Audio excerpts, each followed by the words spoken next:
오늘 우리에게 주시는 하나님의 말씀은 요한복음 5장 19절부터 27절까지 말씀입니다. 그러므로 예수께서 그들에게 이르시되 내가 진실로 진실로 너희에게 이르노니 아들이 아버지께서 하시는 일을 보지 않고는 아무것도 스스로 할 수 없나니 아버지께서 행하시는 그것을 아들도 그와 같이 행하느니라. 아버지께서 아들을 사랑하사 자기가 행하시는 것을 다 아들에게 보이시고 또 그보다 더 큰 일을 보이사 너희로 놀랍게 여기게 하시리라. 아버지께서 죽은 자들을 일으켜 살리심같이 아들도 자기가 원하는 자들을 살리느니라. 아버지께서 아무도 심판하지 아니하시고 심판을 다 아들에게 맡기셨으니 이는 모든 사람으로 아버지를 공경하는 것 같이 아들을 공경하게 하려 하심이라. 아들을 공경하지 아니하는 자는 그를 보내신 아버지도 공경하지 아니하느니라. 내가 진실로 진실로 너희에게 이르노니 내 말을 듣고 또 나 보내신 이를 믿는 자는 영생을 얻었고 심판에 이르지 아니하나니 사망에서 생명으로 옮겨졌느니라. 진실로 진실로 너희에게 이르노니 죽은 자들이 하나님의 아들의 음성을 들을 때가 오나니 곧 이때라. 듣는 자는 살아나리라. 아버지께서 자기 속에 생명이 있음같이 아들에게도 생명을 주어 그 속에 있게 하셨고 또 인자됨으로 말미암아 심판하는 권한을 주셨느니라. 아멘. 우리 하나님의 은총과 평화가 저와 여러분들에게 함께하기를 소망합니다. 지난주에 우리 어버이날을 보냈습니다. 어버이날 보내면서 제 입에 이렇게 계속 맴도는 그런 노래가 있었습니다. 높고 높은 하늘이라 말들 하지만 나는 높은 게 또 하나 있지. 언제나 바꿔주실랍니까? 낳으시고 키우시는 어머니 은혜, 푸른 하늘 그보다도 높은 것 같아. 이 노래 아십니까? 이 노래 아세요? 원래 이 노래가 찬송가였던 거 아십니까? 이 노래가 원래 찬송가였어요. 찬송가였는데 이 노래를 만드신 분이 윤병춘 목사님이 글을 썼고요. 그리고 이북에 두고 온 어머니가 너무너무 그리워서 하나님께 기도하면서 이 찬양시를 썼어요. 그리고 지금까지 지내온 것, 산마다 불이 탄다 이런 찬송가도 작곡하고요. 산골짜기 다람쥐 아시죠? 산골짜기에 그 시냇물은 졸졸졸졸 이거 작곡하신 분이 있어요. 박재훈 목사님이라고. 그분이 곡을 붙여서 어린이 찬송가에 수록을 했는데 이 찬송가였는데 가사가 너무 좋은 거예요. 그래가지고 교과서에 실었어요.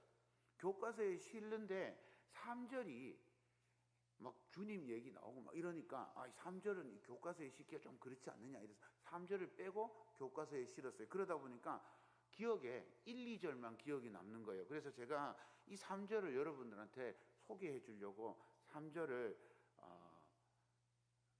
내 자매한테 찬양을 부탁했어요. 한번 들어보겠습니다.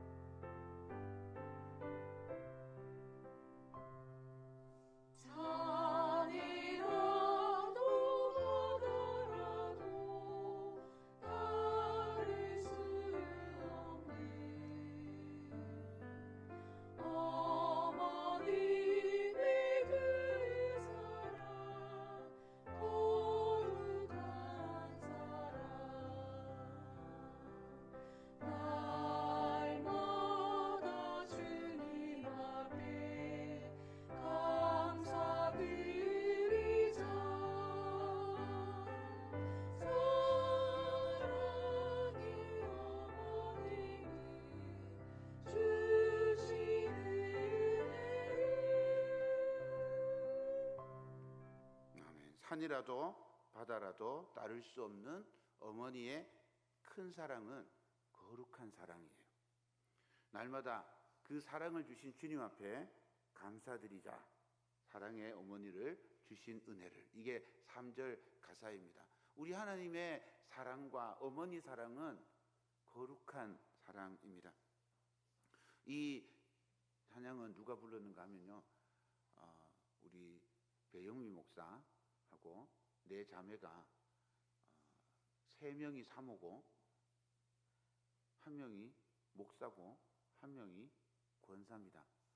제 아내는 목사고 사모고 이래서 5명이 되는데 그 네 자매가 제가 어머니 은혜 이 3절을 제가 부르려니까 은혜가 안 되는 것 같아요. 그래가지고 이 네 자매 보고 일부러 좀 모여가지고 불러라 이래서 서울에서 내려오고 봉화에서 오고 경주에서 오고 이렇게 해서 다 모여가지고 이 찬양 하나 부르려고 모였습니다. 우리에게 부모님을 주신 우리 하나님의 은혜가 얼마나 크고 감사한지 모릅니다. 이 은혜에 감사하는 저와 여러분 되기를 소망합니다.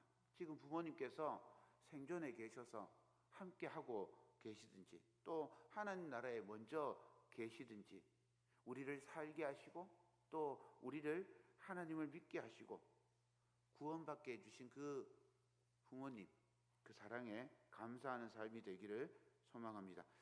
어버이 주일 보내면서 부모님을 잘 모시는 방법, 효도하는 방법 이런 말씀을 생각하다가 부모님의 마음을 거꾸로 한번 생각해 보는 것도 좋겠다 싶어서 부모님의 마음을 이해할 수 있는 그런 나눔을 하고자 해서 이 말씀을 준비했습니다.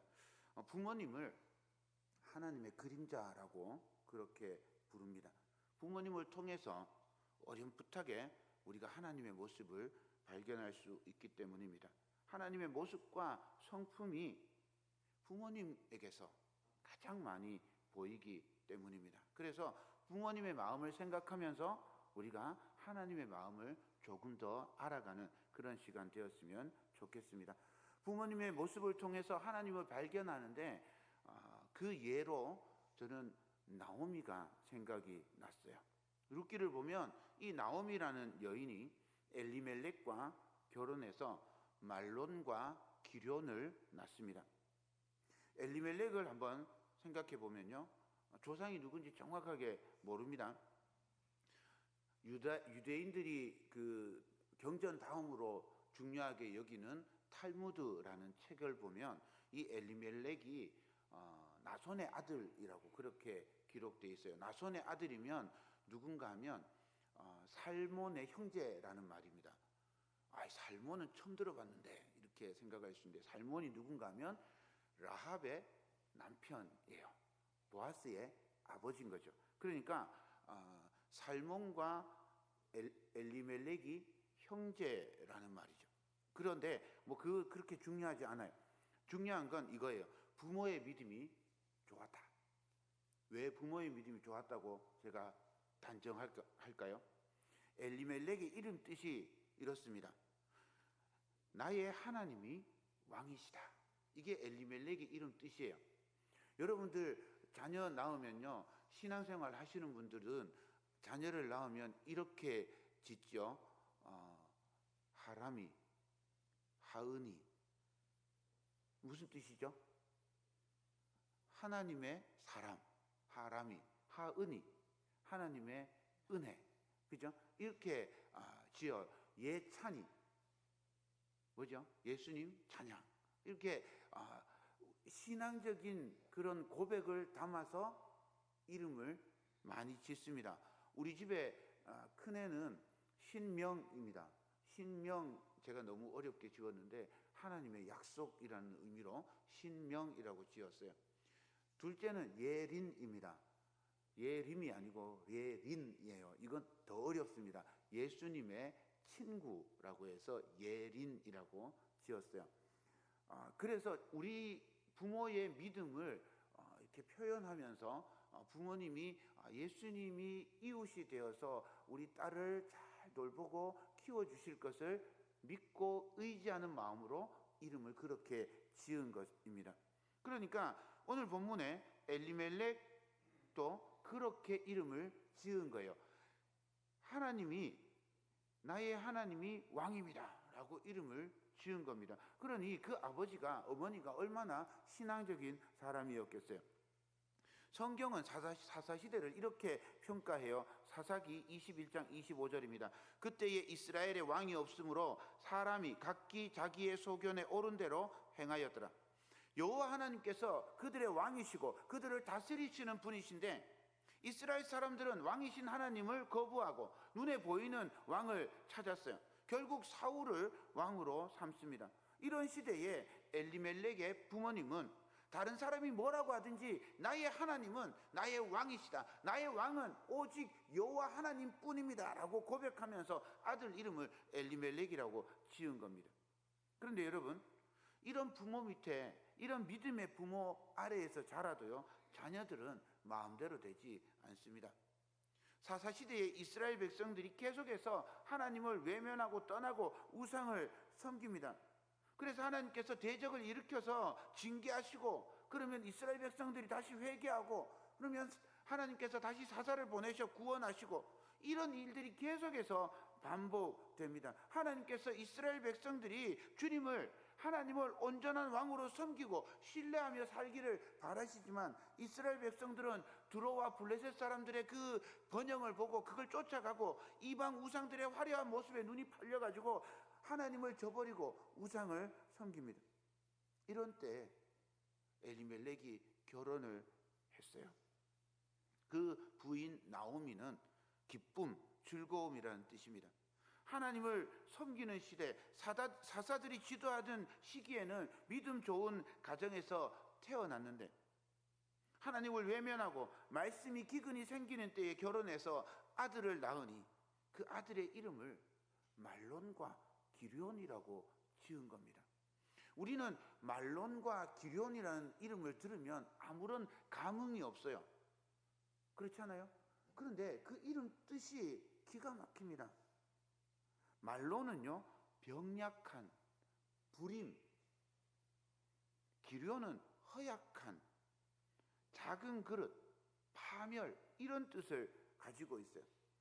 이 가족들이 이스라엘의 기근이 있으니까 하나님께 받은 기업을 팔아버리고 이방 모압 땅으로 먹을 것을 찾아 떠납니다.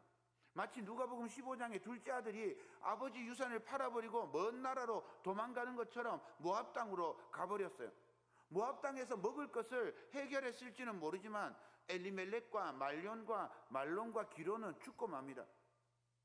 홀로 된 세 여인, 이 여인들이 어떻게 할 수가 없어서 고향으로 돌아가려고 합니다. 나오미는 며느리 룻과 오르바를 데리고 갈 자신이 없어요. 그래서 돌아가라고 그렇게 말합니다. 어머니의 강권하는 말에 오르바는 돌아가는데 룻은 어머니를 끝까지 따르기로 결단합니다. 그러면서 룻기 1장 16절 17절에서 이렇게 말합니다. 룻이 이르되 내게 어머니를 떠나며 어머니를 따르지 말고 돌아가라 강권하지 마옵소서. 어머니께서 가시는 곳에 나도 가고 어머니께서 머무시는 곳에서 나도 머물겠나이다. 어머니의 백성이 나의 백성이 되고 어머니의 하나님이 나의 하나님이 되시리니 어머니께서 죽으시는 곳에서 나도 죽어 거기 묻힐 것이라. 만일 내가 죽는 일 외에 어머니를 떠나면 여호와께서 내게 벌을 내리시고 더 내리시기를 원하나이다 하는지라. 이방 여인 룻이 몇 살이었을까요? 10대였지 않을까 싶은 생각이 들기도 합니다. 그런데 낯선 이방 땅으로 가야 돼요. 편안한 삶을 전혀 기대할 수 없고 말도 제대로 통하지 않는 그 땅에서 홀 어머니를 모시고 살아야 하는데 그 길을 따라갑니다. 그러면서 이렇게 고백하는 거죠.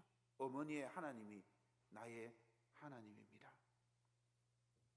룻이 나오미를 따라가게 한 어머니의 하나님, 이 어머니의 하나님 여호와 하나님이 어떤 하나님인데 룻이 하나님을 알지도 못하는데 어머니의 하나님만 보고 쫓아간 거예요. 이 어머니의 하나님은 어떤 하나님일까요? 세상의 희망은 전혀 보이지 않고 오히려 룻이 어머니 나오미를 먹여 살려야 하는 그런 처지에 낯선 베들레헴으로 돌아올 수 있었던 믿음은 어디에서 나올까요? 룻기를 읽으면 언뜻 보이는 나오미가 생각을 많이 하게 합니다. 어머니의 하나님을 룻이 만나고 믿고 의지하게 되었어요. 룻이 본 어머니의 하나님은 어떤 분일까요? 고난 중에도 떠나지 않고 함께 하시는 하나님. 고난이 임했지만 그 속에서 함께 하시고 돌보시는 하나님을, 나오미의 하나님을 통해서 발견한 것 아닐까 하는 생각이 듭니다. 룻기를 읽으면 광야의 마라 사건, 탕자 비유를 계속 생각하게 합니다. 이스라엘 백성들이 광야 길에서 쓰고 아픈 마라를 만납니다. 갈증으로 헐떡거리고 죽을 것 같은 그 순간에 만난 물이 얼마나 반갑고 고마웠겠어요. 그런데 그 물이 써요. 마실 수가 없어요. 기쁨이 원망으로 순식간에 바뀝니다. 얼마나 실망이 컸겠습니까? 그래서 하나님을 원망하는 그 순간에 하나님께서 그들을 책망하지 않으시고 그들의 물을 고쳐서 그들이 생수를 마실 수 있게 해 주셨습니다. 출애굽기 15장 26절입니다. 이르시되 너희가 너희 하나님 나 여호와의 말을 들어 순종하고 내가 보기에 의를 행하며 내 계명에 귀를 기울이며 내 모든 규례를 지키면 내가 애굽 사람에게 내린 모든 질병 중 하나도 너희에게 내리지 아니하리니 나는 너희를 치료하는 여호와임이라. 나오미는 고치시고 치료하시는 여호와 라파의 하나님을 고백합니다. 나오미가 고향으로 돌아온 후에도 이렇게 고백합니다. 룻기 1장 21절입니다. 내가 풍족하게 나갔더니 여호와께서 내게 비어 돌아오게 하셨느니라. 여호와께서 나를 징벌하셨고 전능자가 나를 괴롭게 하셨거늘 너희가 어찌 나를 나오미라 부르느냐 하니라. 탕자 이야기도 보십시오. 탕자가 집으로 돌아와서 아버지를 향해서 이렇게 말합니다. 누가복음 15장 18절 19절입니다. 내가 일어나 아버지께 가서 이르기를 아버지 내가 하늘과 아버지께 죄를 지었사오니 지금부터는 아버지의 아들이라 일컬음을 감당하지 못하게 했나이다. 나를 품꾼의 하나로 보소서. 둘째 아들은 아버지께 죄를 지었으니 품꾼이 되어도 좋습니다. 그렇지만 내가 아버지 품 안에 있었으면 좋겠습니다. 고백하고 있는 거예요. 나오미의 고백도 똑같습니다. 하나님께서 징벌하셨고 전능자께서 나를 괴롭게 하셨습니다. 이 말은 한탄이나 원망이 아니에요. 하나님의 주권을 인정하고 자기 어리석음을 고백하는 말입니다. 텅 빈 채로 아무것도 아닌 존재로 변했지만 그럼에도 불구하고 하나님 품에 돌아왔으니, 눈물로 돌아왔으니 하나님께서 저를 받아주셨습니다 라고 고백하는 거예요. 천부여 의지 없어서 손들고 옵니다. 주 나를 외면하시면 나 어디 가리까? 어디에도 의지할 곳 없는 마지막 자리, 세상 소망이 끊어지고 살 여망이 완전히 사라질 때 마지막까지 함께 하시고 돌보아 주시는 분이 여호와 하나님이신 것을 나오미는 믿었어요. 나오미의 믿음이 며느리 룻에게 보였습니다. 그 믿음을 며느리 룻이 보았어요. 예전에 나왔던 아바타라는 유명한 영화가 있습니다. 거기에 남녀 주인공이 마지막에 둘이 사랑 고백을 해요. 그런데 사랑 고백을 하는데 우리는 사랑합니다라고 고백하잖아요. 이 사람들은 뭐라고 고백을 하는가 하면 내가 당신을 봅니다라고 고백을 해요. 내 눈에 당신이 보입니다라고 고백하는 거예요. 이게 사랑합니다라는 말이죠. 생각해보면 그래요. 사랑하면 보입니다. 보이기 시작하면 사랑하게 됩니다. 자녀는 부모의 등이 보이면 부모님을 참으로 사랑하게 된다는 말이 있습니다. 부모님의 등이 보이면 부모님 편에서는 기력이 빠지고 힘이 없는 연약하고 휘어진 등이 뭐가 좋을까 싶지만 늘 부모님의 넓은 가슴, 단단한 어깨, 이것만 보고 자랐던 자녀들에게 부모의 등은 부모의 마음을 이해할 수 있는 출발점이 됩니다. 제 이야기를 잠시 하면요, 제가 고3 때 성탄절 예배 때 결석을 했어요. 그것도 세 아들이 함께 결석을 했습니다. 핑계 없는 무덤은 없다고 이유는 있어요. 전날 새벽송이 4시에 끝났어요. 4시에 끝났다고 바로 집에 가나요? 그때 막 뭐 주워 먹고 친구들하고 노닥거리다가 뭐 하여튼 훤할 때 집에 갔단 말이에요. 그렇게 잠들었으니 이 11시에 일어나겠냐고요. 그래서 그냥 12시까지 잤어요. 아버지가 오더니 화가 나서 삼형제를 불러서, 그때 큰형님 군대가 있었거든요. 삼형제를 불러가지고 이제 빠따를 때립니다. 빠따 아시죠? 빠따. 강목으로 엉덩이를 때리는데 울었어요. 아파서 울었을까요? 아닙니다. 잘못해서 운 것도 아니에요. 억울해서 운 것도 아닙니다. 안 아픈 거예요. 아버지한테 맞았는데 아프지를 않아요. 강목으로 맞았는데 안 아픈 거예요. 아버지가 초라해 보였어요. 아버지 어깨가 작아 보였어요. 물론 제가 이미 그때 아버지보다 훨씬 더 컸습니다. 그렇지만 그때도 그 전까지는 아버지가 늘 거인으로 보였거든요. 그런데 그날 아버지가 작게 보이는 거예요. 그래서 불쌍해 보였어요. 울었습니다. 우리에게는 늘 요새였고 산성이었던 아버지 등이 보이기 시작했어요. 우리 위해서 기도하고 우리를 키우기 위해서 애쓰셨던 그 모습이 안쓰럽고 불쌍하게 보였습니다. 근데 신기한 건요, 그때부터 아버지를 사랑하게 되었어요. 이 말을 달리 생각하면요, 자녀는 부모님의 가르침이나 경제적인 풍요나 사회적인 지위나 심지어는 믿음이 아니라 부모님의 인생 길을 보고 자란다는 말입니다. 부모님이 걸어가신 그 길의 뒷모습을 보고 좋든 나쁘든 그 길을 따라가는 거예요. 엘리멜렉의 뒷모습과 나오미의 뒷모습은 그래서 차이가 있습니다. 나오미의 뒷모습을 보면서 룻이 어머니의 하나님을 고백하게 된 거죠. 룻의 마음으로 보던 성경을 나오미의 마음에서 보면 어떨까요? 자랑할 것도 없어요. 아들을 낳아줄 수도 없어요. 경제적으로 유산을 물려줄 수도 없습니다. 텅 빈 나오미가 줄 수 있는 게 무엇이 있겠습니까? 유일하게 줄 수 있는 게 전능하신 하나님 뿐인 거예요. 하나님은 나의 왕이시고 내가 마라가 되었지만 여전히 나와 동행하시고 텅 비고 아무것도 없는 존재지만 나를 하나님 품으로 돌아오게 하신 그 하나님, 내가 너에게 줄 수 있는 건 이 하나님 뿐이다. 그걸 나오미가 룻에게 보여준 겁니다. 이제 하나님께서 일하실 것을 신뢰하는 모습을 룻이 배웁니다. 이 똑같은 말씀을 예수님께서 제자들에게 들려주십니다. 요한복음 5장 19절입니다. 그러므로 예수께서 그들에게 이르시되 내가 진실로 진실로 너희에게 이르노니 아들이 아버지께서 하시는 일을 보지 않고는 아무것도 스스로 할 수 없나니 아버지께서 행하시는 그것을 아들도 그와 같이 행하느니라.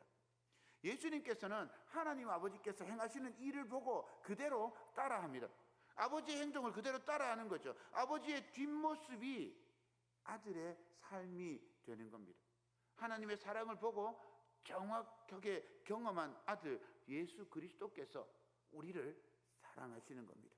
우리를 구원하시기 위해서 십자가에서 고난과 죽음을 몸소 당하셨어요. 그 예수님의 사랑으로 우리가 살게 되었습니다. 21절입니다.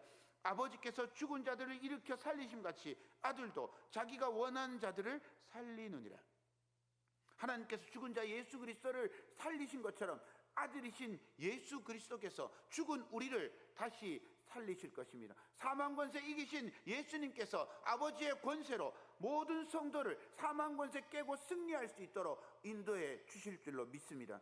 하나님 아버지의 마음을 알고 아버지의 음성을 들을 때 살아나게 될 것입니다. 25절입니다. 진실로 너희에게 이르노니 죽은 자들이 아버지의 아들의 음성을 들을 때가 오나니 곧 이때라. 듣는 자가 살아나리라. 아멘. 사랑하는 여러분, 고향은 장소가 아니라 관계인 것 같습니다. 시댁이든 친정이든 명절에 가고 싶지 않은 곳은 관계가 문제가 생긴 것입니다. 사이가 좋지 않다는 말이에요. 반대로 명절이 아니라도 찾아간다는 말은 관계가 좋다는 말입니다. 거기가 고향입니다. 어쩌면 하나님 나라도 그렇습니다. 하나님 나라의 모형인 교회도 그렇습니다. 성도 사이의 관계가 좋아야 합니다. 교회의 어른들의 뒷모습을 보고 아이들이 성장하고 무엇을 가르쳐 주어서 성장하는 것이 아니라 어른들이 걸어가는 그 믿음의 길이 보이면 어른들의 그 뒷모습을 보면서 아이들도 그 길을 따라서 가게 될 겁니다. 부모님이 걸어간 믿음의 길을 자녀들이 따라서 걸어갈 것입니다. 예수님께서 아버지의 길, 사랑의 길, 구원의 길을 보여주신 하나님처럼 제자들에게 십자가의 길, 고난의 길을 먼저 걸어가신 예수님처럼 자녀들에게 믿음의 길을 보여주신 부모가 되기를 소망합니다. 부모님의 그 뒤틀리고 휘어진 등에서 깊은 믿음의 샘, 믿음의 길을 바라볼 수 있는 자녀가 되기를 소망합니다. 그럴 때 우리 하나님의 풍성한 은혜가 그 믿음의 길을 걸어가는 부모에게 또 자녀에게 임하게 될 줄로 믿습니다.